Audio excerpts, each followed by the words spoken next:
Assalamualaikum warahmatullahi wabarakatuh. Halo semuanya, pada kesempatan kali ini saya akan melakukan wawancara mengenai salah satu kasus yang dapat kita temui dalam pembelajaran di sekolah dasar, yaitu pendampingan siswa dengan disabilitas intelektual. Anak dengan disabilitas intelektual dapat mengalami hambatan dengan kemampuan berpikir, memahami informasi, memecahkan masalah, maupun melakukan keterampilan adaptif. Oleh karena itu, dalam proses pembelajaran, anak membutuhkan strategi dan dukungan yang sesuai dengan kebutuhannya. Nah, untuk membahas lebih lanjutnya mengenai hal tersebut, hari ini saya sudah bersama narasumber yang akan berbagi pengalaman dalam mendampingi siswa dengan disabilitas intelektual. Selamat pagi, Bu. Selamat pagi, Bu. Ya, terima kasih sudah bersedia menjadi narasumber saya. Ya, baik. Kita langsung ke pertanyaan pertama aja ya, Bu, ya, untuk mempersingkat waktu.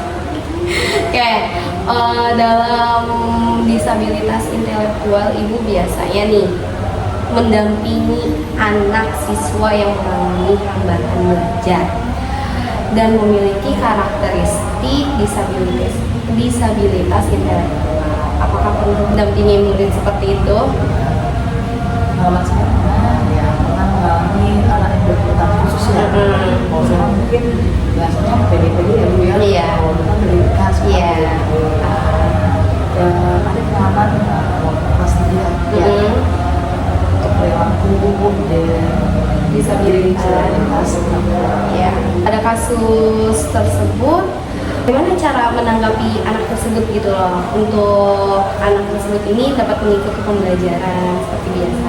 Masih itu mungkin belum dapat memahami ya kan apa yang di Bapak Ibu guru sampaikan atau mungkin anak tersebut belum memahami apa sih maksud itu kan, apa sih maksud yang diajarkan oleh Bapak Ibu guru atau juga anak tersebut mungkin ada kemampuan untuk kurang mampu ngambil ya, Bu, biasanya kurang belajar atau kesulitan belajar. Kita berikan teman yang ini emang teman ini bisa merangkulnya. Kita rekom teman yang merangkulnya dan dia juga nyaman. Yang pertama nyaman dulu ya terhadap temannya. Nyaman dulu, kita bantu memahaminya dan usahakan yang anak berkebutuhan khusus ini bukan jadi biar istilahnya dia biar bisa terfokus ya, dan tidak satu nggak terkecoh sama yang kanan kiri belakang itu. Biasanya kalau itu kita panggil anak mama untuk membantu namanya tidak bisa nih sebagai apa tadi untuk sebayanya, jadi temannya yang mengajari dia untuk dapat mengerti pembelajaran. Terus setelah itu kita ajarin kalau misalkan dia belum paham, kita kasih ayo kita sambil baca dulu deh ya kan, mungkin bacanya mungkin kita lihat dulu nih, Bu, bacanya udah lancar belum, masih terbata-bata ya kan, atau enggak oh dia masih bolak balik nih, mungkin antara B sama D kan suka begitu kan, Iya, kakak kembar gitu ya. B itu di depan Iya, masih pemahamannya. dia masih kecoh. Jadi kita selalu kasih pemahaman tentang itu sebasic-basicnya deh. Basicnya. Gitu, berarti untuk bahan ajarnya pun dapat dibedakan ya, Bu, ya, dengan murid-murid yang lainnya agar anak ini mempermudah untuk memahami materinya. Mungkin kayak misalkan di kelas 3 itu materi dasar matematika contohnya ya bilangan cacat. Misalkan anak-anak yang pada umumnya yang normal ini mungkin bisa sampai nilai ratusan atau bahkan ribuan. Mungkin yang anak disabilitas ini masih di puluhan, terus juga penjumlahannya pun juga dapat dibedakan seperti itu ya, Bu, ya. Mungkin ditambahin juga dengan kartu ya, Bu, ya. Iya, menarik dia. Iya, biar menarik ya, Bu, ya. Jadi kan ya udah, mungkin yang lainnya sudah tahap yang susah, mungkin kita basic. Berarti bahan ajarnya pun dapat dibedakan ya Bu ya dalam pembelajaran ini. Nah, lalu untuk itu bagaimana ketika anak ini pemahamannya di sekolah Ibu sudah menjelaskan? Apakah Ibu dapat bekerja sama juga dengan orang tua untuk mendampingi anak tersebut ini belajar di rumah, dapat membimbingnya agar materi yang sudah disampaikan di sekolah ini agar terus melekat gitu loh, dapat berkesinambungan dengan Biasanya orang tua. Biasanya kita selalu ada tetap ya Bu ya, yang khusus ya, khusus kita selalu jadi hari ini memang kita diberikan PR tambahan keluar dari pelajaran ini, karena mungkin ibu dengan Caca kasih rumah dan tektok untuk jadi orang tua juga selalu mantau nih ya anak di rumah. Jadi sebenarnya kita jadi biar diam Bu ya, maksudnya kita di sekolah udah istilahnya udah disuruh memfasilitasi, tapi di rumah malah dicuekin gitu. Jadi kita selalu tektok dan selalu ada tambahan PR. Buat biasanya buat melanjutkan apa sih yang tadi dipelajari di sekolah. Sama nanti dilanjutin. Bagaimana cara Ibu memberikan motivasi nih? Kan anak tersebut pasti kan ada naik turunnya ya moodnya dalam belajar ya. Nah, bagaimana cara Ibu untuk memotivasi anak tersebut ketika anak ini dapat berhasil mengerjakan tugasnya? Biasanya kalau misalkan anak ini dan kita memang memacu ya Bu ya, misalkan biarpun oke lah dengan Caca tapi dia dan maksudnya ada nanti tante udah kita kasih puas, jadi dia membangkitkan motivasi. Iya, jadi rasa kepercayaan diri ya Bu ya. Jadi teman-teman oh iya ya aku bisa ya. Jadi istilahnya teman-temannya juga memahami ya kan, ternyata dia bisa loh ya kan, sama-sama saling madu ya, saling membangun. Berarti memberikan motivasi kepada anak walaupun misalkan soal ini masih ada salahnya, itu masih kita tolerin gitu ya, kita beri motivasi, ya udah nggak apa-apa, kita belajar lagi, terus dipelajari lagi agar bisa gitu kan untuk materi tersebut. Nah, lalu jadi guru tidak hanya melihat jawaban yang benar ya Bu ya kalau seperti itu. Nah, tetapi juga dapat menghargai prosesnya, proses dari pembelajaran tersebut. Anaknya tidak hanya dilihat dari sisi akhirnya ya Bu ya. Kita selalu cara ya kan. Kalau masih kan kita kalkulator bisa ya Bu. Iya, tapi saat kita menghitung caranya konsep anak-anak harus memahami perkalian tuh dari belakang loh. Kalian kok dari depan ya, masih dan kayak simpan pinjam masih kebolak-balik. Iya, kita selalu konsepin intinya dulu nih ya kan, basicnya harus paham, basicnya dulu harus awalnya itu paham, kayak misalkan Caca misalkan dari 1 sampai berapa gitu kan, lalu abis itu lanjut ke penjumlahan terus pengurangan, lalu ada juga nilai tempatnya, membandingkan seperti itu semua dinilai dari prosesnya ya. Nah, lalu selain kemampuan akademik, apakah ada hal yang perlu diperhatikan pada anak tersebut ini? Biasanya anak tersebut tuh akademiknya lah ya kan, masih untuk perilakunya ya Bu ya. Dan mungkin ada perilaku yang mungkin ada yang anak pasif.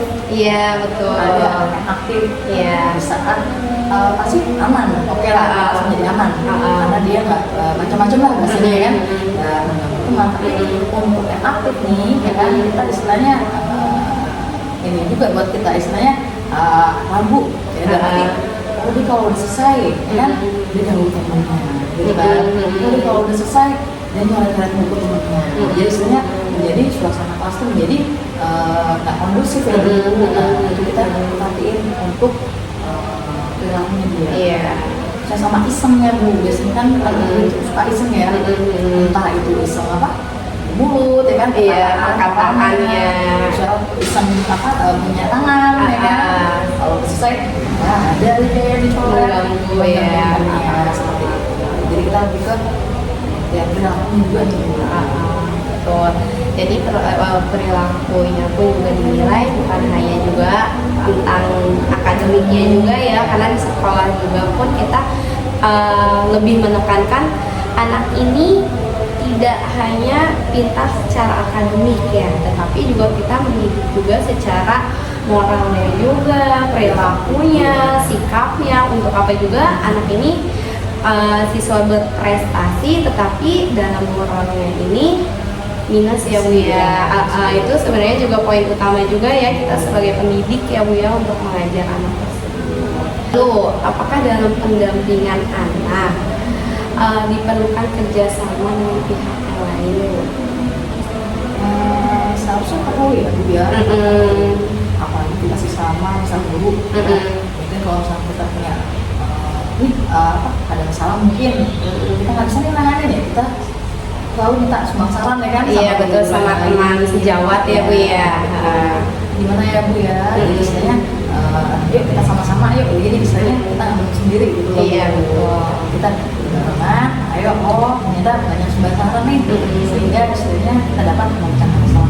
Iya, berarti dari segi strategi pembelajaran kita juga dapat berdiskusi juga ya, nggak dengan orang tua tetapi juga dengan teman sejawat sesama guru.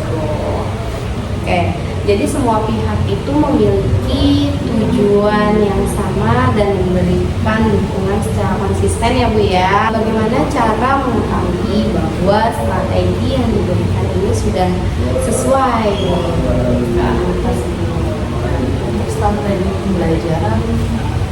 Kita lihat dulu nih, kan anak juga banyak bisa memahami, oh iya ya, lebih ke dia untuk menulis ya Bu ya, atau enggak kita melihat kinestetiknya, atau enggak kita memakai layar, kita dia lebih tertarik ya, secara visual ya, visual. Kita lihat juga tuh dari pelajaran. Kalau misalkan mungkin di kelas kerja lebih banyak dan antusiasnya lebih ke kita lebih sering tuh untuk memakai alat peraga. Iya, untuk menarik anak tersebut dapat memahami materi ya Bu ya. Jadi program pembelajarannya pun juga tidak harus sama persis dengan siswa yang lainnya ya Bu ya, kalau seperti itu ya. Dikembangkan ya Bu? Iya. Sesuai dengan jadi kita bisa mengembangkan yang tadinya mungkin ini bisa main game, iya betul. Biasanya dan anak-anak lebih aktif. Iya, jadi anak juga pun aktif ya Bu ya. Yang anak tidak mampu pun juga jadinya dapat bekerja sama juga nih dengan teman yang mungkin ya dapat mengerti, dapat lebih paham. Jadi balik lagi itu kepada tutor sebaya ya Bu ya. Oke, baik Bu, sebelum kita akhiri nih, saya ingin meminta pesan terakhir untuk guru yang mendampingi siswa dengan disabilitas intelektual. Gimana ya? Mungkin untuk pesannya untuk anak disabilitas atau anak PDBD ya sekarang ya. Mungkin satu untuk pesannya, kalau kita mengajar satu dengan hati, terusnya ikhlas. Nah, anak tersebut pasti ya, biarpun dia nggak bisa ngomong, ya kan, mungkin dia istilahnya susah untuk menyampaikan, tapi dia tahu, oh iya ya, ini benar loh, guru pun memang ikhlas nih, ya kan, guru pun memang ini nih merangkul aku nih, karena dia biarpun guru itu istilahnya cuek atau segala macam, ya kan, dia ngerasain Bu malah lebih care atau enggak gitu ya, dia lebih sensitif daripada anak pada umumnya. Jadi istilahnya untuk guru-guru, para pendidik, ayo kita merangkul anak-anak kita, terlebih anak-anak disabilitas, untuk merangkul dengan hati, merangkul dengan ikhlas, dan pastinya semua balik lagi ya, pembelajaran juga menjadi menyenangkan, menjadi solid. Tuh, iya baik Bu, terima kasih banyak atas penjelasan dan pengalaman yang sudah dibagikan. Jadi dari wawancara hari ini kita dapat memahami bahwa mendampingi siswa dengan disabilitas intelektual dapat membutuhkan pendekatan yang individual ya Bu ya, dan sesuai dengan kebutuhan anak. Nah, guru dapat menggunakan benda konkret maupun gambar, instruksi sederhana, pengulangan, dan penguatan positif, serta memberikan kesempatan kepada anak untuk mengembangkan kemandiriannya. Selain itu juga kita dapat berkolaborasi antara guru, GPK, orang tua, dan pihak sekolah juga sangat penting agar dukungan yang diberikan dapat berjalan secara konsisten. Karena setiap anak tentunya memiliki kemampuan dan proses belajar yang berbeda. Tugas kita sebagai pendidik adalah memberikan kesempatan, dukungan, dan lingkungan belajar yang memungkinkan setiap anak dapat berkembang secara optimal. Oke, saya Nimitri Hapsari mengucapkan terima kasih, dan Saya Trianita Utari. wassalamualaikum warahmatullahi wabarakatuh.